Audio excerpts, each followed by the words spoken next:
नमस्कार दोस्तों, मैं हूं अनीता और आप सबका एक बार फिर से स्वागत करती हूं। आज मैं आपको सुनाने जा रही हूं ज्येष्ठ माह में सुनी जाने वाली 3 देवियों की कहानी। गायत्री के महामंत्र से जीवन का सब पाप हरो, सुंदर सुखी बनेगा जीवन, गायत्री का जाप करो। प्रिय भक्तगणों, आज हम माता लक्ष्मी, सरस्वती और माँ पार्वती की कथा का ध्यान करेंगे, क्योंकि इन माताओं के बिना हमारा जीवन अधूरा है, नरक के समान है हो जाता है।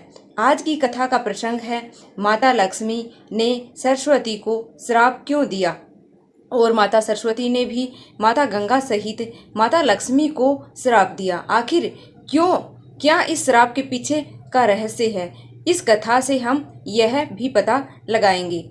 हम सदा धनवान और विद्यावान कैसे रह सकते हैं? ऐसा क्या करें कि माता लक्ष्मी हमारे घर से कभी भी ना जाए। यदि माता लक्ष्मी हमारे घर से कभी भी नहीं जाए, यदि आप इस कथा को पूरा सुनेंगे तो इस कथा के अंत में आप उपाय जान पाएंगे, जिसे माँ पार्वती ने स्वयं माँ काली को बताया था। तो इस उपाय को हम आपके साथ शेयर करेंगे और बताएंगे कि ऐसा क्या करें जिससे कि यह दोनों माताओं की कृपा हमारे ऊपर बराबर लगातार बनी रहे, क्योंकि कहा जाता है कि हमेशा से ही लक्ष्मी और सरस्वती में द्वंद्व होता आया है। तो ऐसा हम क्या करें कि दोनों ही देवियां हमारे घर में अपनी कृपा बनाई रखें। इस कथा के अंत में हम इसका रहस्य जानेंगे। यह कथा बड़ी ही रोचक और बड़ी ही मनोहारी है। यह माताएं जो हमें मनुष्य कहलाने योग्य बनाती हैं, हम इन माताओं को अपने हृदय में उतारकर इनकी श्रद्धा पूर्वक कथा का श्रवण करें और अपने आप को कृतज्ञ करें। हे माता लक्ष्मी, हे माता सरस्वती, हे माँ गंगा, हे पावन पतित पार्वती, माँ आप अपनी कृपा उन सभी पर सदैव बनाए रखना। जो माताएं, बहनें और भाई बंधु इस कथा को सुन रहे हैं और कह रहे हैं और हुंकार भर रहे हैं, उनको सुख समृद्धि देना और उनके सभी पापों को नष्ट करना, अपने चरणों में स्थान देना। माँ, तो यह कथा हम प्रारंभ करते हैं। एक बार माँ सरस्वती ने ऐसा कार्य किया जिसकी कल्पना कोई नहीं कर सकता था। उस एक गलती की वजह से उनको एक ऐसा श्राप मिला जिसकी वजह से उन्हें धरती पर उतरना पड़ा। इसी पाप का परिणाम माता लक्ष्मी और गंगा को भी भुगतना पड़ा। पौराणिक कथा की माने तो एक बार माता सरस्वती अपनी वीणा बजा रही थी, तभी माता लक्ष्मी वहां प्रकट हुई। माता सरस्वती ने उनका स्वागत किया और आसन ग्रहण करने को कहा। उन्होंने माता लक्ष्मी से हालचाल लेते हुए पूछा कि माता आप अब ब्रह्मलोक में नहीं आती हैं। तब अभिमान के साथ माता लक्ष्मी ने कहा कि मैं जन कल्याण के कार्य में बहुत व्यस्त रहती हूँ। आज थोड़ा समय मिला तो सोचा आपसे मिल आऊं।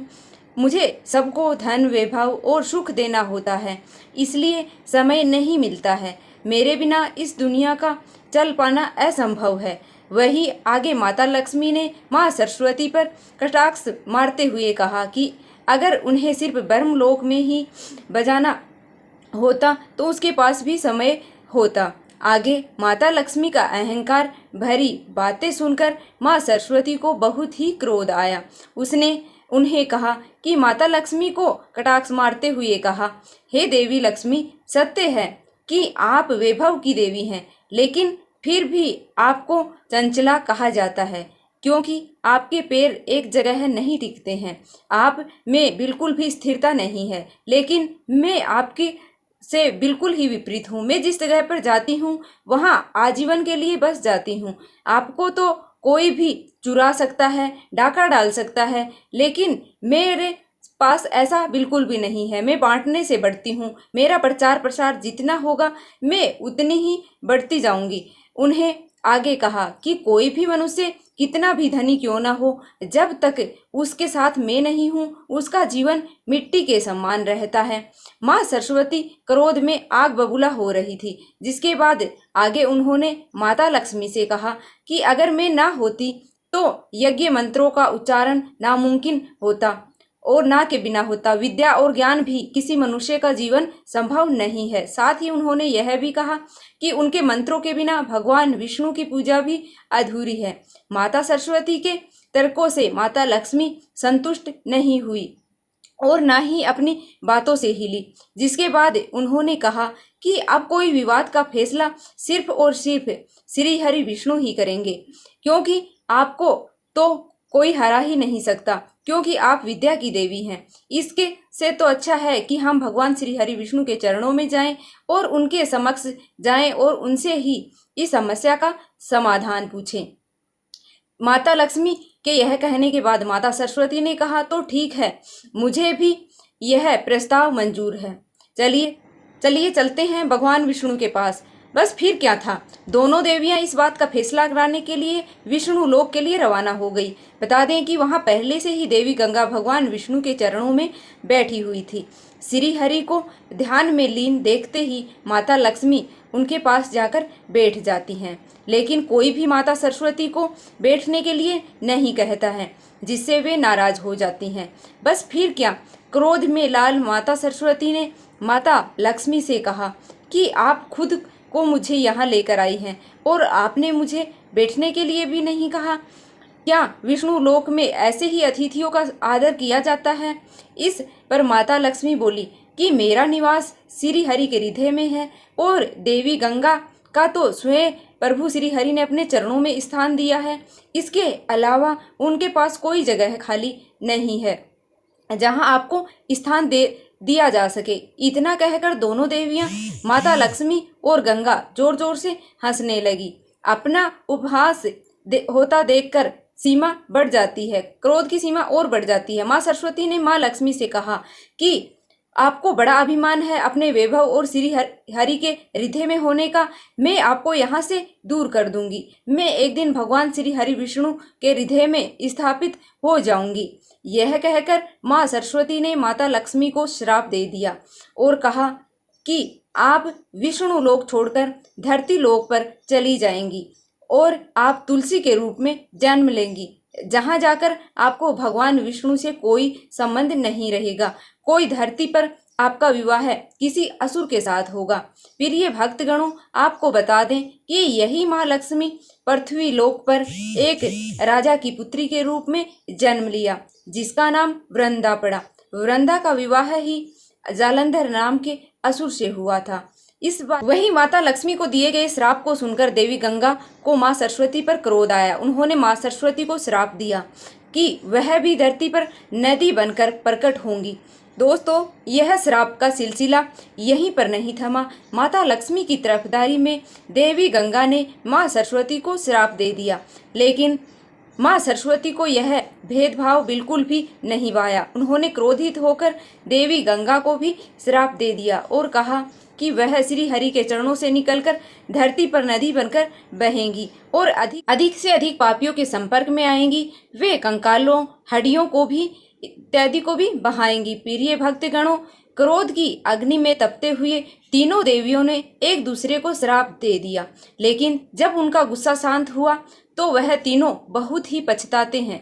तब तीनों मिलकर श्राप से मुक्ति पाने का उपाय ढूंढने लगती हैं, जिस पर भगवान श्री विष्णु ने कहा कि श्राप का फल उनको ही भोगना पड़ेगा, लेकिन कलयुग के हजारों साल पूरा होने के बाद आप सभी देवियां पृथ्वी से अपने लोक में आकर वास्तविक रूप में आकर मिल जाएंगी। इस बीच आपको यह अंश नदियों के रूप में अवतरित होना पड़ेगा और देवी लक्ष्मी तुलसी का पौधा बनेंगी। माना जाता है कि देवी सरस्वती अब अपने लोक को लौट चुकी हैं। माँ गंगा के स्वर्ग लौटने की तैयारी चल रही है। प्रिय भक्तों, अब माता गंगा भी अपने लोक को वापस लौट जाएंगी और इस धरती से गंगा माँ का लुप्त होना तय है। भगवान विष्णु ने लक्ष्मी जी को शांत, सहनशीलता और उदारता को देखकर केवल उन्हें ही पत्नी रूप में अपने पास रखा ना उचित समझा। तब विष्णु जी ने गंगा और सरस्वती को त्याग देने का निश्चय कर लिया। एक समय के बाद सभी देवियां वापस इस स्वर्ग को लोक आ जाएंगी। प्रिय भक्तगणों, अब इन बातों को कैलाश पर्वत पर स्थित माता पार्वती देख रही थी। तभी वहां पर माता काली प्रकट होती हैं। माता काली ने कहा, हे देवी, आपको ही अंश रूपी देवियां माता लक्ष्मी और माँ सरस्वती आपस में लड़ रही हैं। यह कैसी व्यथा है? तब माता पार्वती ने कहा, हे देवी काली, जहाँ लक्ष्मी जी हैं वहां तो सरस्वती से द्वंद्व होगा ही। यह तो कालांतर से सर्वदा से ही यही चलता आ रहा है कि लक्ष्मी और सरस्वती में द्वंद्व होता ही है। यह सुनकर माता काली ने कहा, हे देवी, इन दोनों के द्वंद्व तो हो रहा है और आप कोई भी उपाय, ऐसा कोई उपाय बताइए जिससे कि मनुष्य के जीवन में कल्याणकारी हो, जहाँ लक्ष्मी और सरस्वती एक साथ निवास करें, दोनों में कभी भी तकरार ना हो, जहाँ यह लोग खुशी पूर्वक उस व्यक्ति के जीवन में, उस घर में रहें। यह सुनकर माता पार्वती ने कहा, हे देवी, इसका उपाय है, परंतु आप बताइए कि किस प्रकार से मनुष्य के जीवन में लक्ष्मी और सरस्वती आपस में लड़ती रहती हैं, क्या कारण है? कोई उदाहरण बताइए। तब माता काली ने कहा, हे देवी जगत जननी, सुनिए, जिस घर में समृद्धि आती है उस घर में लक्ष्मी का वास हो जाता है। जब लक्ष्मी आती है तो सारा ध्यान उन्हीं पर चला जाता है। वह घर में विलासता और खुली हो जाती है और जल्द ही घर पर साधारण सफेद गहने पहने हुए सरस्वती को सब भूल जाते हैं और सारा ध्यान भारी आभूषणों से लदी लाल साड़ी में सजी लक्ष्मी पर ही केंद्रित हो जाता है। सरस्वती जल्द ही निराश और अस्वीकार महसूस करती हैं और वह उस घर को छोड़ देती हैं। जैसे ही सरस्वती घर को छोड़ती हैं, लक्ष्मी की बड़ी बहन अलक्ष्मी घर में कदम रखती है।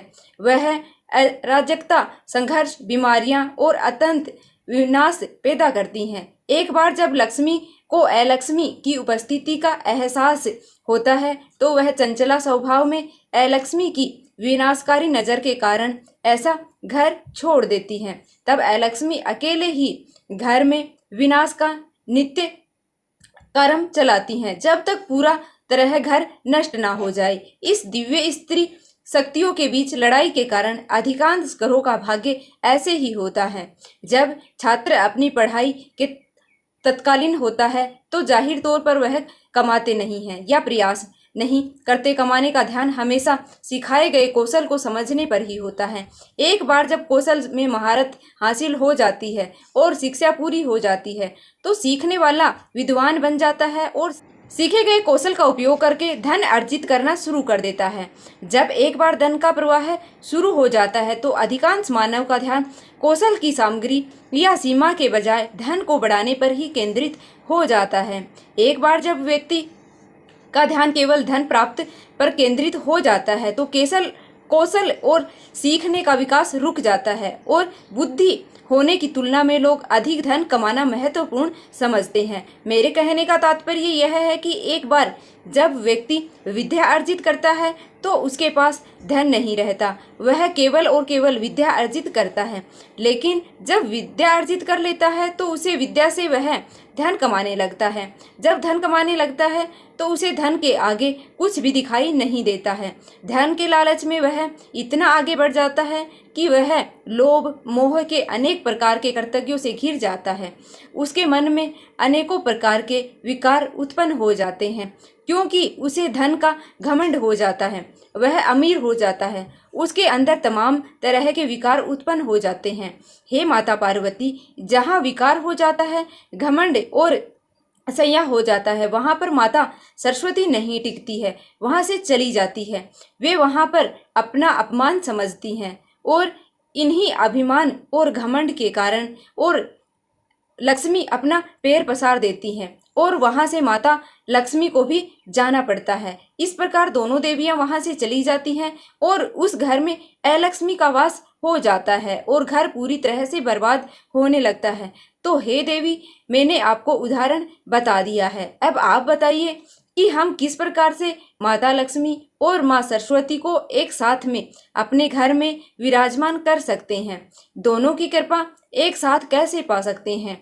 यह सुनने के बाद माता पार्वती ने कहा, हे देवी काली, सुनिए, लक्ष्मी और सरस्वती एक घर में कैसे रह सकती हैं, उनका उपाय मैं आपको बताती हूँ। यदि घर में विष्णु जी की पूजा होती है तो लक्ष्मी जी की उस घर में अचल रूप से रहती हैं। विष्णु लक्ष्मी को अपने हृदय में रखते हैं और माता सरस्वती को अपने कंठ में छिपाकर रखते हैं, क्योंकि सरस्वती और लक्ष्मी स्थायी रूप से विष्णु के साथ रहती हैं। अलक्ष्मी विष्णु को प्रभावित नहीं कर पाती है, तो ऐसे में घर समृद्ध हो जाता है और घर में खुशहाली आ जाती है। तो हे देवी, अगर घर में किसी भी मनुष्य को धन और विद्या दोनों चाहिए तो उन्हें सबसे पहले भगवान विष्णु की आराधना करनी चाहिए, उन्हें अपना इष्ट बनाना चाहिए। जहाँ भगवान विष्णु रहेंगे वहाँ तो माता लक्ष्मी स्वयं ही रहेंगी, और माता सरस्वती तो कहने की ही क्या, वो तो सदैव भगवान विष्णु के कंठ में विराजमान होती हैं। भगवान विष्णु जब आशीर्वाद देते हैं तो पूरा घर धन संपन्न और ज्ञान से परिपूर्ण हो जाता है। तो इस प्रकार से मनुष्य को अपने जीवन को सार्थक बनाने के लिए भगवान विष्णु के शरण में जाना चाहिए, जिससे कि उन्हें धन की देवी लक्ष्मी और माता सरस्वती दोनों का आशीर्वाद प्राप्त हो सके। प्रिय भक्तगणों, यह सुनकर माता काली अति प्रसन्न हुई। उन्होंने कहा, हे देवी, हे जगत जननी, आपके चरणों में कोटि कोटि नमन। माता काली ने कहा, आपने सत्य कहा देवी। रावण एक विद्वान व्यक्ति और उच्च कोटि का ब्राह्मण था, लेकिन किसी मूल्यवान वस्तु को अपने पास रखने की लालसा उसके विनाश का कारण बनी। महाभारत के युद्ध से ठीक पहले दुर्योधन और अर्जुन के युद्ध में समर्थन के लिए कृष्ण ने अपने आप को दो भागों में बांटा। उन्होंने अपने नारायणी सेना और खुद को लेने को कहा कि तुम दोनों जो चाहो वो मांग सकता है, लेकिन दुर्योधन ने भगवान कृष्ण को न चुनकर भगवान कृष्ण के नारायणी सेना को चुना। लेकिन वह तो भूल गया था कि भगवान कृष्ण ही साक्षात भगवान विष्णु हैं। उनके पास तो लक्ष्मी भी है और उनके पास तो सरस्वती भी है, जिनके कारण वह युद्ध में विजय होगा। तो हे माता, मुझे अब समझ में आ गया कि जो सिर्फ और सिर्फ लक्ष्मी के पीछे ही भागता है वह एक दिन विनाश की तरफ जरूर जाएगा। माता लक्ष्मी को पाने के लिए उनके पति नारायण की पूजा अवश्य करनी पड़ेगी। अगर उसकी पूजा आराधना की जाएगी तो माता लक्ष्मी अति प्रसन्न होंगी और भगवान विष्णु की सेवा करके आप माता लक्ष्मी की कृपा प्राप्त कर सकेंगे और माता सरस्वती का आशीर्वाद आपको प्राप्त होगा। नारायण के बिना नारायणी यानी कि लक्ष्मी सदैव विनाश का कारण बनती है। जीवन के बुद्धिमान उद्देश्य के बिना धन एक घातक हथियार है जो हमेशा आत्म और विनाश करेगा। प्रिय दोस्तों, अब आइए आगे बढ़ते हैं माता सरस्वती की कथा की तरफ। माता सरस्वती के जन्म उत्पन्न होने की कथा सुनाते हैं। उनके जन्म के पीछे एक छोटी सी कथा आपके साथ साझा करते हैं। पुराणों के अनुसार एक बार ब्रह्मा जी धरती पर विचरण कर रहे थे और उन्होंने मनुष्य और जीव जंतुओं को देखा तो सभी निरीश और शांत दिखाई दिए। यह देखकर ब्रह्मा जी को कुछ कमी लगी और उन्होंने अपने कमंडल से जल निकालकर पृथ्वी पर छिड़क दिया। जल छिड़ककर 4 भुजाओं वाली एक सुंदर स्त्री प्रकट हुई, जिसे एक हाथ में बड़ा सी माला और एक हाथ में पुस्तक और एक हाथ में मुद्रा में थी। चतुरानन ने उसे ज्ञान की देवी माँ सरस्वती के नाम से पुकारा। ब्रह्मा जी की आज्ञा के अनुसार सरस्वती माँ ने वीणा के तार की झन दिए, जिससे सभी प्राणी बोलने लगे। नदियाँ कलकल बहने लगी। हवा ने भी सन्नाटे को चरते हुए संगीत पैदा किए। तभी से बुद्धि व संगीत की देवी के रूप में सरस्वती की पूजा की जाती है। पौराण कथा के अनुसार एक बार देवी सरस्वती ने भगवान विष्णु को देख लिया था और उन पर मोहित हो गई थी। वह उन्हें पति के रूप में पाना चाहती थी, लेकिन जब भगवान कृष्ण को पता चला तो उन्होंने कहा कि वह केवल राधा रानी के प्रति समर्पित हैं। लेकिन सरस्वती को मनाने के लिए उन्होंने वरदान दिया कि आज से माघ के शुक्ल पक्ष की पंचमी को समस्त विश्व तुम्हारी विद्या और ज्ञान की देवी के रूप में पूजा करेगा। उसी समय से भगवान श्री कृष्ण ने सबसे पहले देवी सरस्वती की पूजा की। तब से लेकर निरंतर पंचमी के दिन माँ सरस्वती की पूजा लोग करते आ रहे हैं। वंदित हो के मुताबिक ज्ञान की देवी माँ सरस्वती को इस दिन का ही जन्म हुआ था। सृष्टि के रचयिता ब्रह्मा जी के मुख से सरस्वती विकसित हुई। वहीं पश्चिम भारत में माँ सरस्वती को भगवान सूर्य की बेटी के रूप में जाना जाता है और मान्यता है कि सरस्वती की शादी कार्तिकेय से हुई है। दूसरी ओर पूर्वी भारत में सरस्वती को पार्वती की पुत्री माना जाता है। उन्हें भगवान विष्णु की 3 पत्नियां हैं, सरस्वती, गंगा और लक्ष्मी में से कहा जाता है। प्रिय भक्तगणों, इस प्रकार से हमारे भारतवर्ष में माता सरस्वती को लेकर अलग अलग तरह की धारणा है। कोई उन्हें भगवान विष्णु की पत्नी कहता है और कोई उन्हें ब्रह्मा की पत्नी कहता है, परंतु जो भी हो, माता सरस्वती तो ज्ञान की देवी हैं। उन्हीं के रहते ही प्राणी बोलना सीखता है। नदियों की कलकलाहट, हवाओं में संगीत, पेड़ के पत्तों में गीत और देवी सरस्वती तो जीवन का आधार हैं। तो प्रेम से बोलिए माँ सरस्वती की जय। प्रिय भक्तगणों, उम्मीद करती हूँ आपको यह कथा अत्यंत ही पसंद आई होगी। अगर आपको यह कथा पसंद आई है तो आप कमेंट में जय माँ सरस्वती अवश्य ही लिखिएगा और हमारे इस वीडियो को एक छोटा सा लाइक ज़रूर कर दीजिएगा। मिलते हैं अगली वीडियो में, तब तक के लिए नमस्कार। जय माता दी। भगवान विष्णु और माता लक्ष्मी और माता सरस्वती की कृपा आप पर सदैव बनी रहे।